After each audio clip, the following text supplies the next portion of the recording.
Hi. Welcome to #Land of Tomorrow, the light of sovereignty, and our fifth consideration. Come along with us as we explore natives' contribution to order. Fifth consideration. The contribution to order. If there is anything worse than government, it's a lack of it, where in the wilderness one followed the law of nature or man, and if neither, savagery was the result. Realizing some things may be beyond our immediate control, we can only contribute to the order whose greater good benefits us more so abundantly.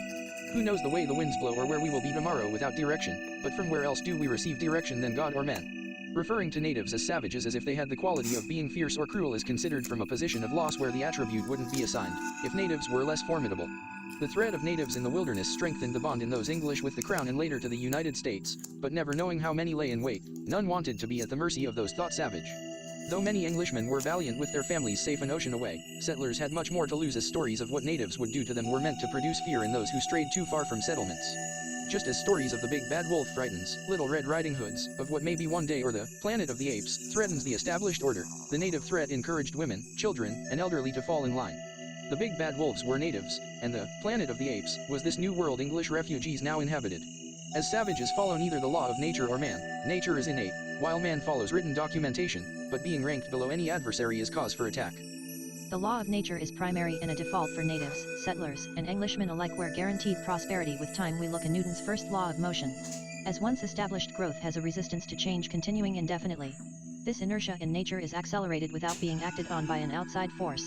Imagining a stalk of corn and the potential in its 4 or 5 years to plant many more, they are limited by the acreage of arable land, the amount of seeds available during planting season, and the will of those responsible for harvesting its fields.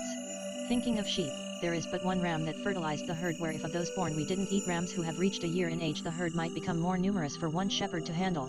So, the ram sacrifices its male offspring to what we feel as the greater good of humanity, willingly or unwillingly.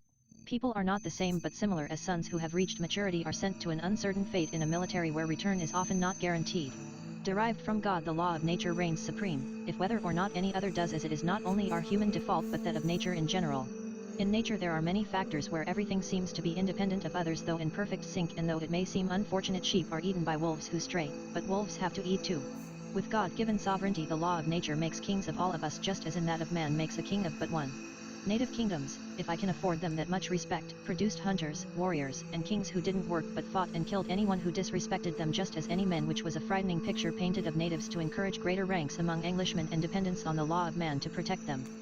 Though the law of man is learned behavior and ignorance of it not a valid defense, the law of nature trumps that of man. For future reference in any legal battle, just remind the jury that the law of nature is primary.